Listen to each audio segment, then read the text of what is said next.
prosecutor, and my colleague, Mr. Chacha Mwita, appears to go and go first.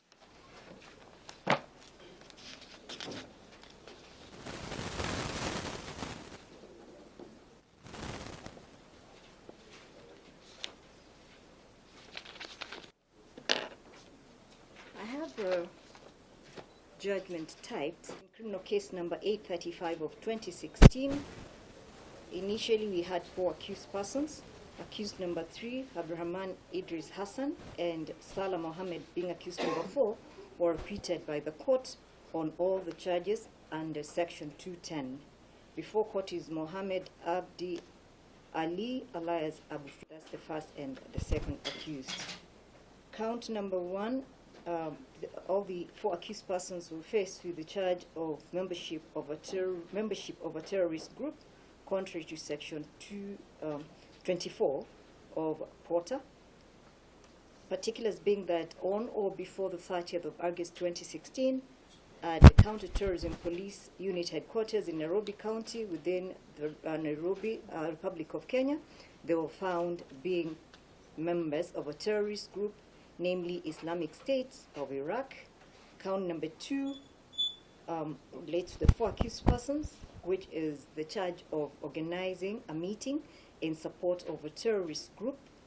Particulars being that on diverse dates between the 1st of January 2015 and the 27th of August 2016, at a known place within the Republic of Kenya, jointly with others not before court, the accused persons are alleged to have organized meetings, knowing that the agenda of the meetings were for the activities of a terrorist group, namely Islamic State of Iraq, among others, and they did so by making referrals regarding operations, financing, and recruitment, tasking to translate pro-ISIS material.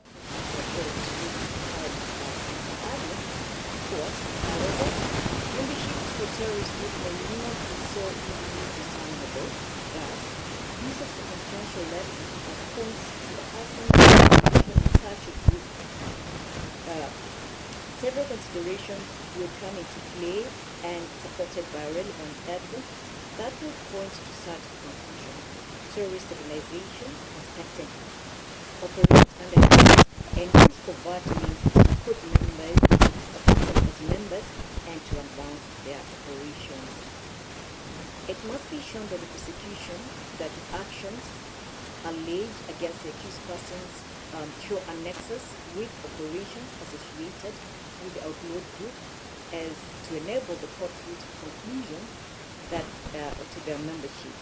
Due to the nature of the group's operations, there is not yet a standard test that would apply as a checklist to a person's membership to Al-Shabaab. However, certain actions may provide a useful guide, such as a person being trained by the group on the use of weapons, possession of weapons and articles associated with the group, traveling to the known operations of the group and being associated with members of the group, or being together with members of the group or taking part in the activities of the group.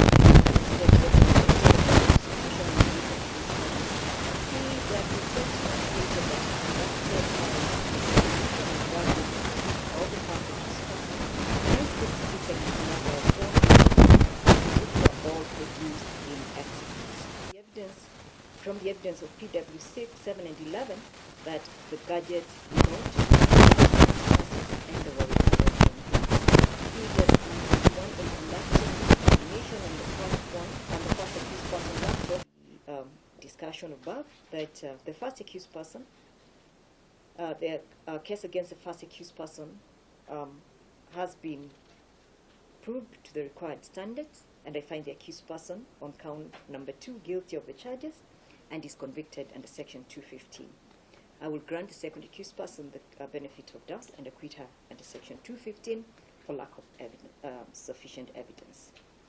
Count number 3 is a charge of soliciting for the commission of terrorist act, which provides that a person who knowingly supports or solicits for support for the commission of a terrorist act by any person or terrorist group commits an offense and is liable on conviction to imprisonment not exceeding 20 years. To prove this count, and the prosecution must establish an act of soliciting for support. It was the prosecution evidence that in one of the social media accounts belonging to the first accused, namely Trima, PW8 and PW21 tabled evidence that the accused person was in communication with a person identified as Simba, and the discussion revolved around acquisition of weapons for the purposes of commission of a terrorist act. The court's attention was also drawn to page 33 of the report, where there was a communication, and this communication was in the Swahili slang or sheng, where the accused person makes reference to do, which was interpreted to make reference to money. There were also in the various communications, which of course has also highlighted in the court judgment, that made reference to money and the possibilities of taking out loans. Upon examining the communication by the first accused person to his followers, I find that the sole purpose of these statements was to set up strategy for raising funds in order to facilitate their activities. It is evident from the discussions that they recognized the fact that they needed money and explored with different ways of raising the much needed money for the operations. They even told with the idea of taking out loans for and the use of fake credit cards and getting support from their own members. As they did this, I found that there was no evidence, direct evidence of soliciting for funds. The prosecution called the evidence of a protected witness identified at AAA, who stated that the accused person had attempted to recruit him as a member and further that he had sought funds from him. However, being a direct evidence and through thorough cross-examination, this witness, the protected witness, failed to prove that the funds sought were solicited for and actually received by the first accused person for the purposes of facilitating terrorism. Through the evidence of PW5, the protected witness, another witness, the prosecution failed to prove the purpose of money that was sent to the third accused through PW5 was for facilitating the commission of a terrorist act. So in the upshot, I find that inasmuch as there is mention of money and ways of soliciting money, there was no and ways of raising money, there was no evidence of solicitation.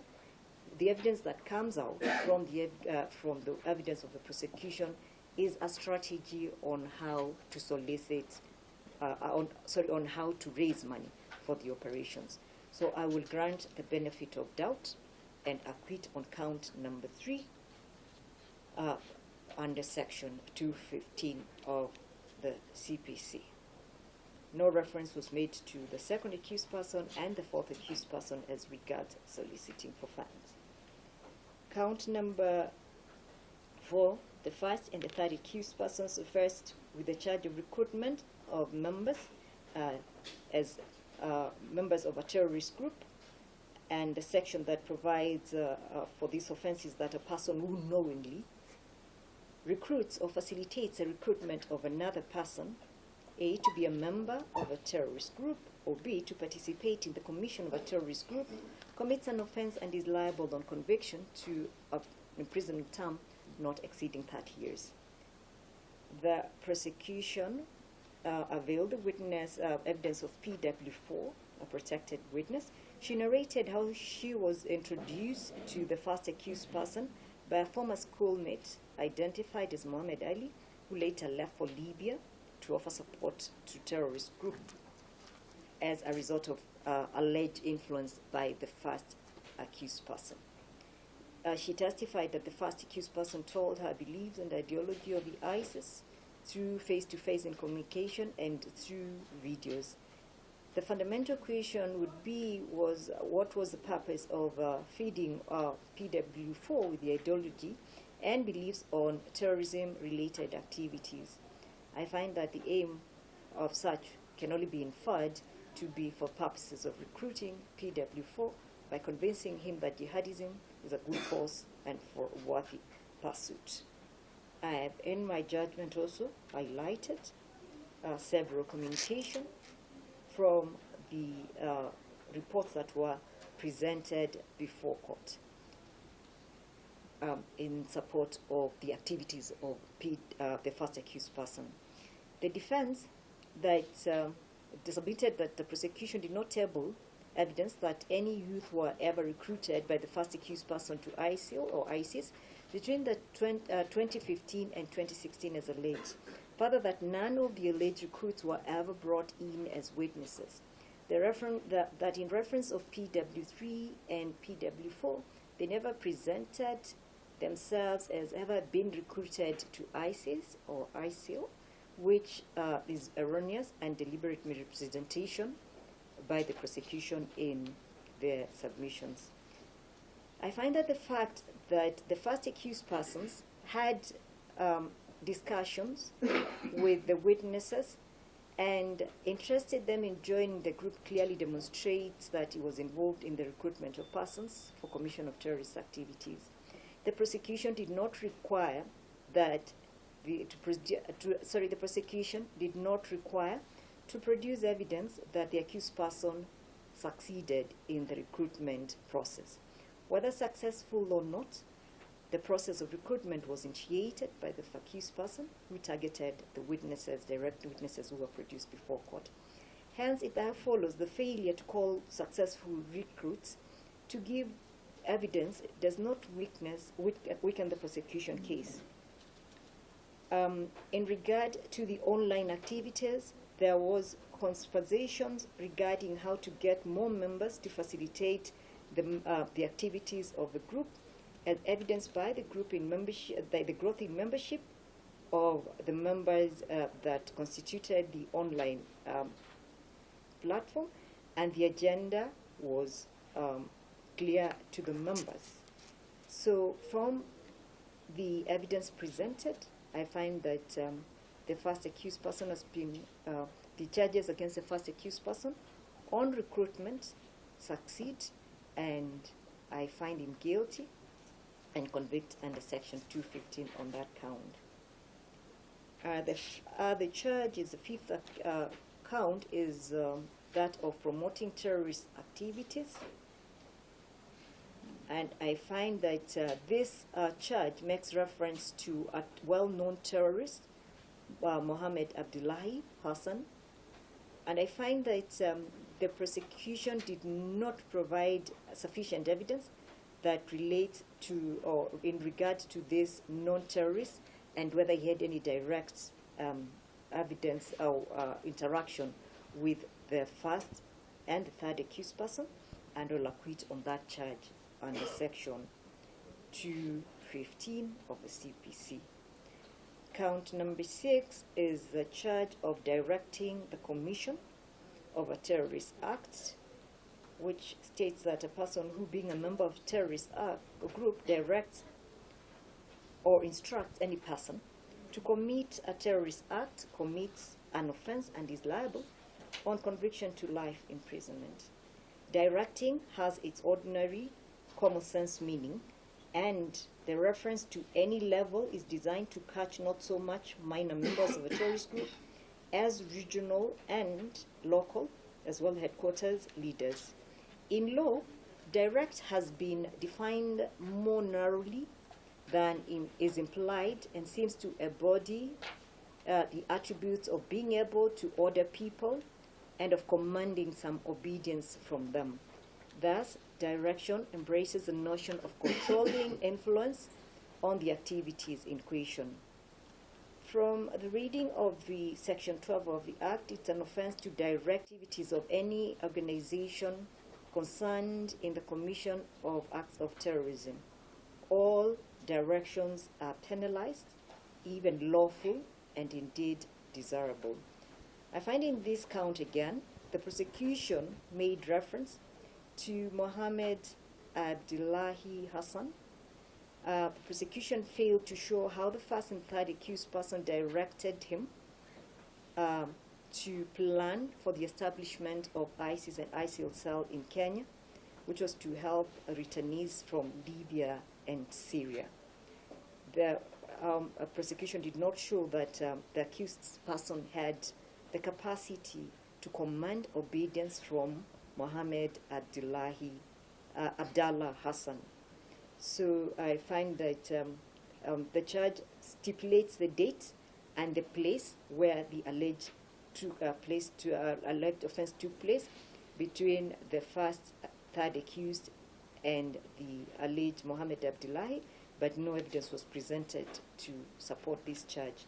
So I will grant the first accused the benefit of doubt, and I will acquit under section 215 of the CPC, that is on count number 6, for lack of sufficient evidence. Count number 7 relates to the offense of collection of information, and this section provides as follows: that a person who is a member of a terrorist group, or who, in committing or instigating, preparing or facilitating the commission of a terrorist act, holds, collects, generates, or transmits information for the use of in the commission of a terrorist act, commits an offense, and is liable on conviction to imprisonment for a term not exceeding 30 years. A record of information includes electronic formats. The accused must be aware of the contents. The information must be of an intrinsic kind that gives rise to reasonable suspicion that it is likely to provide assistance to a person committing or preparing terrorism. I've made reference to the case of R versus Terence Brown, the citation is given, where an internet seller of literature, such as the Anarchist Cookbook, which admitted was useful to terrorists, was convicted, although he viewed his activities as non-ideological business on which he paid taxes.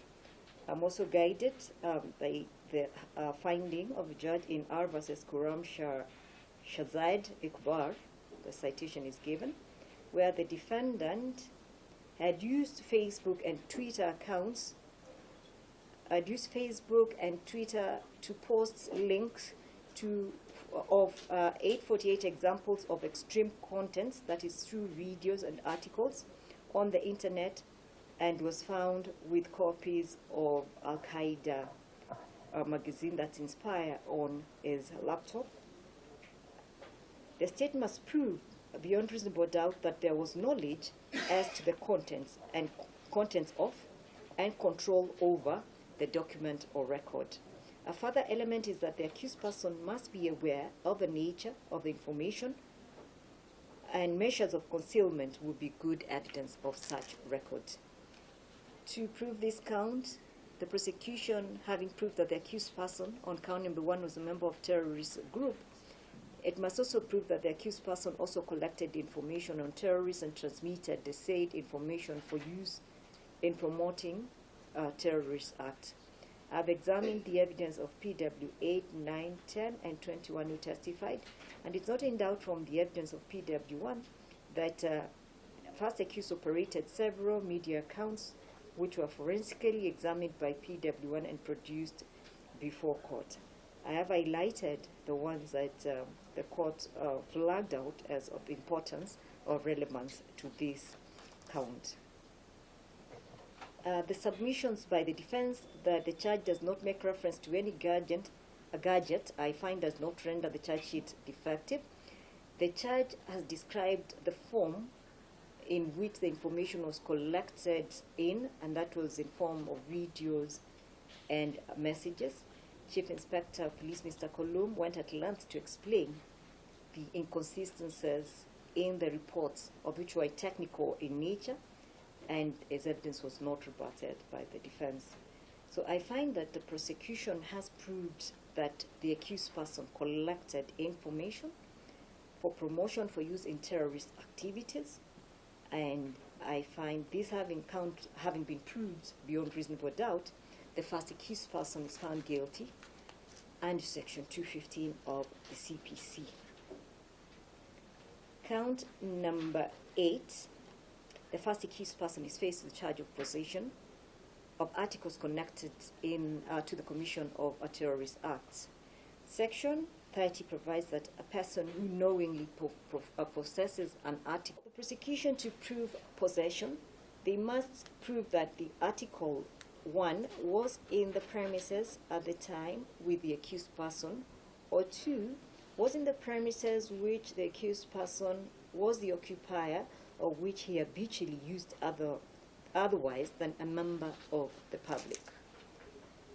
Article may be defined to include any substance, main or sole purpose.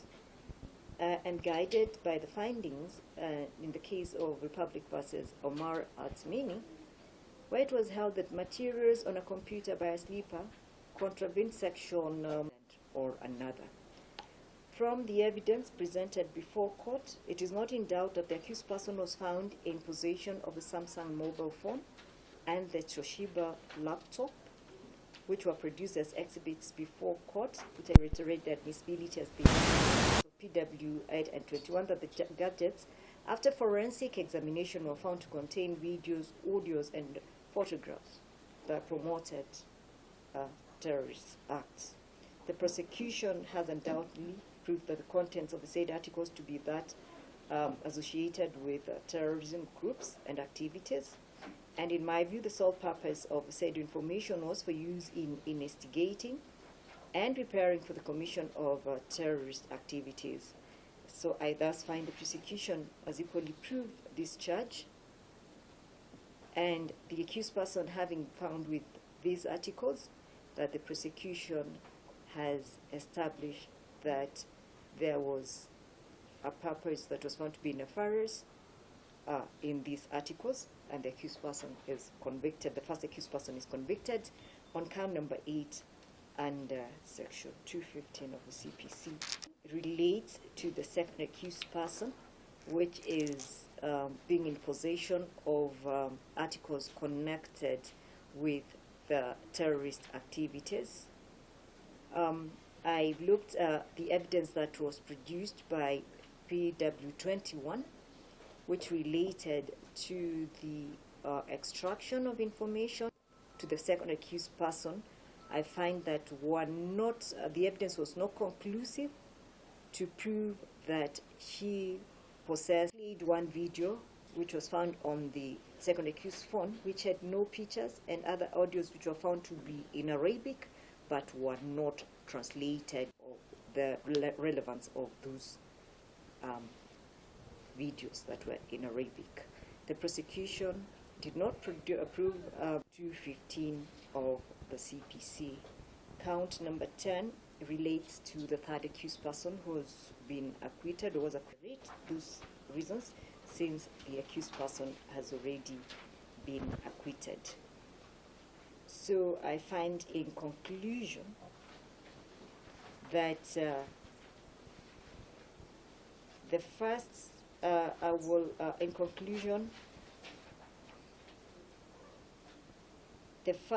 the second accused person, Nuseiba Mohammed Haji, is acquitted on all the charges under section 215 for lack of sufficient evidence. The first accused person, Mohammed Abdi Ali, alias Abu Fida, I find the prosecution has proved a case in respect to count number 1, count number 2, count number 4, 7, and 8, and is convicted on those counts. I will grant the first accused person the benefit of doubt, and I'll acquit him on count number 3, 5, and count number 6 under section 215 of the CPC for lack of sufficient evidence. That's a judgment of the court. The doc, you're acquitted.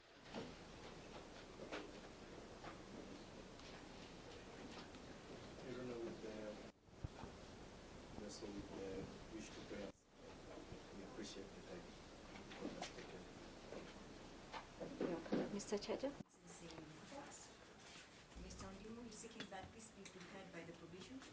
I don't know whether the court would require one. Court doesn't require. We can easily proceed with the hearing almost immediately.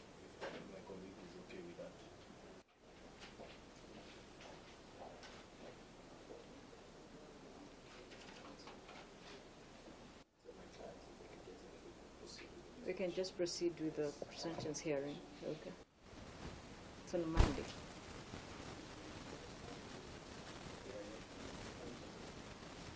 Monday, 22nd.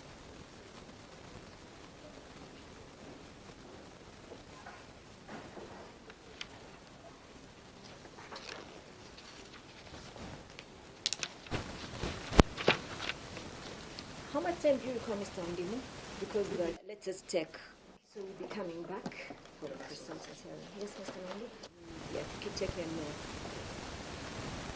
254 of 2014 from 259 2014, and the court in advance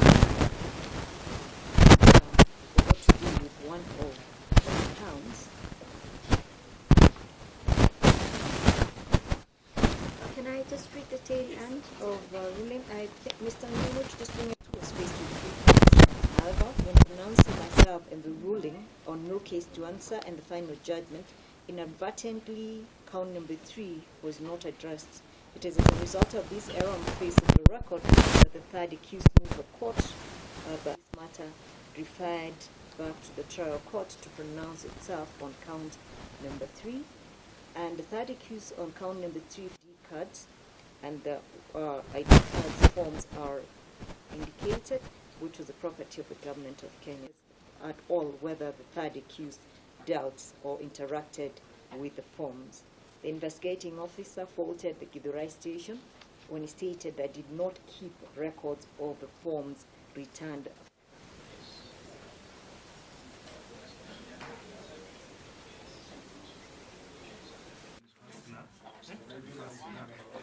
It was only one accused. It's okay.